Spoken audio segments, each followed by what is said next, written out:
since iPhone is the way of the future, what to tell clients who ask what gear you use or say that's all you brought when you show up with just an iPhone. I think that there's still going to be tools used with the iPhone in the future. And this is just me, guessing, but I think that there's still going to be tools used such as cages, grips, the ability to stream to external monitors, which you can already do that now with an iPad. I think, there may be lens accessories. Think about it. Like, you have to be a certain age to understand, like, there was a time where you got laughed at if you showed up with a DSLR. They were like, what you gonna do with that? You here to do video with a 5D Mark II? Why? Where's your camera at? Where's your big camcorder? Where's your FS700? There was a time where you were ashamed to show up with a DSLR. That's why cages and matte boxes really sold, if you ask me, is so you can feel the part. You can show up and feel confident with this DSLR. It's like you had to trick it out for you to feel like a client was like, oh, okay, client don't really care. Not as much as you think. We're just conscious of it. Listen, if you are a 13, 14, 20-year-old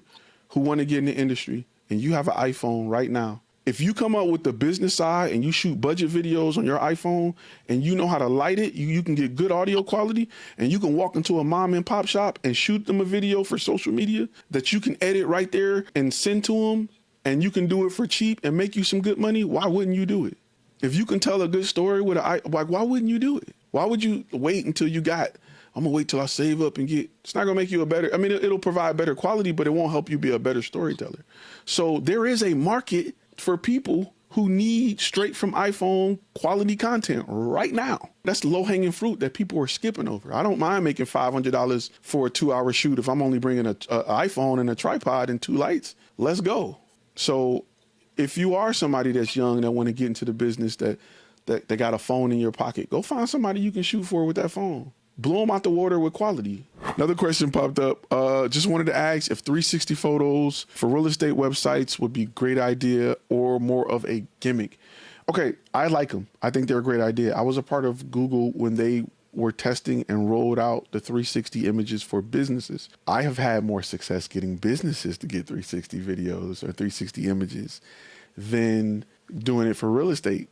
And that's just maybe because I started the Google route, but it just worked for me. The biggest issue with 360 anything, the number one issue that everybody runs into is how to share it, how to display it, what app, what should they use. I like 360 videos because I can post them on YouTube for free and then put them on the client's homepage. So I like 360 video. It works. I even have a channel, which I was working with a little bit, that's dedicated to 360 virtual tours of the insides of cars. If you go to my channel, you'll see it down at the bottom. Check that out when you get time. But I think 360 for real estate is good. It's just difficult because the price of a 360 camera and the understanding of 360 is something that a lot of realtors are like, oh, I can do this and still come up with great content. I like 360, but find creative ways to use it, and it'll pay for itself.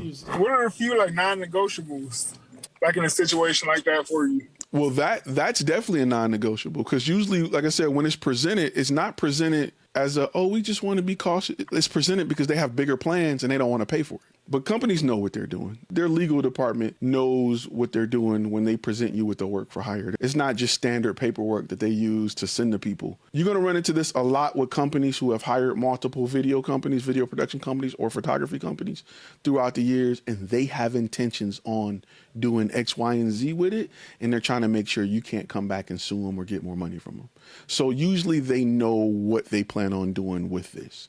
It's not a sneak, maybe we may want to in the future type of, they have plans on going national or sending out mailers or shooting a commercial, and they know what they're doing, and they're trying to make sure they don't have to come back. You have to be smart enough to notice it, to look for it, to see it, to spot it, because they'll just slide it in and not say nothing. Oh, we'll sign yours. And then you read their contract, and their contract says, our contract negates anything on your contract. The way they should come to you is say, hey, we're thinking about maybe going national, or we don't really want to be held back by paperwork when we use this content in whatever way we decide to in the future. What's the cost to outright own it? And that is the conversation you should be having with clients if they're real and upfront and they're honest and they approach you right about it. People who are shady or who are trying to hire companies that don't have the business experience will say, oh, we love your price. Yeah, that's perfect. $2,000, we're going to shoot this. Perfect. Yeah, we're going to give you some contracts, and, oh, you got contracts. Okay. That's how they're going to do it. What if I told you to stop trying to be a filmmaker? you're leaving a lot of money on the table. Every business around you need consistent video and photography for social media, internal training, ads, communication content, and even product videos. Why aren't they hiring you? I'll tell you why. Because businesses hire from businesses, not people. My name is Ty. I'm a former Army combat photographer, and I own a small production company that has worked with these big clients in the past. I created Flashfilm Academy, an online platform designed to teach you the business side of the industry, focusing on helping you develop a consistent six-figure business designed around solving your clients' problems using cinematic solutions. From things like how to even start a business, should I go S Corp, C Corp, what should I name it, to where to find high-end clients ready to buy. We've developed fluff-free courses designed to help you do one thing: become profitable fast. The goal is to make a living doing what you love to do. Click the link below, get your first week free, join today.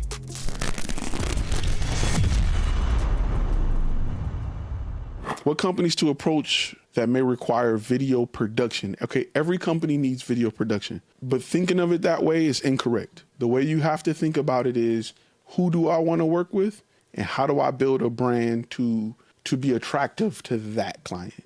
You're not gonna walk up to a guy with a camera and say, I do video, and they trust you and believe you and cut you a check. Those days are kind of over with, unless you get lucky. People wonder, like, I'm not just pushing the course, but it's a lot of stuff like this that has to be learned on building your brand to appeal to a specific type of client with video production. Once you understand who that client is, you'll know where they're looking. You can't get everybody. You can't catch every fish. You got to know what type of fish you want to catch, and then you'll determine when you need to go out on the lake, you know, what type of boat is best, what area of the lake, what type of fishing rod, lure, weight. You'll know all of that once you determine what type of fish you want to catch. Some of you guys may just get a beta client and you don't know you're the cheap guy, and now your prices and stuff reflect. That's why I say you got to get at least 3. And when you get those 3, try to get them in 3 different areas at 3 different levels, because your price is in the middle. You want to be in the middle where you can go to a place to say, either I know you can afford this, or this is what you should be paying. And if your price is priced there, you know that a client is telling you no because they don't like you and not because they can't afford you.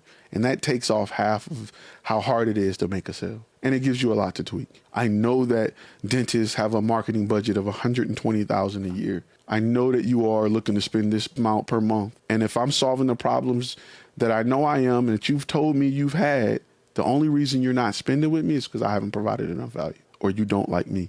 So it makes it easier to make the sale and tweak what you got to do from business to business.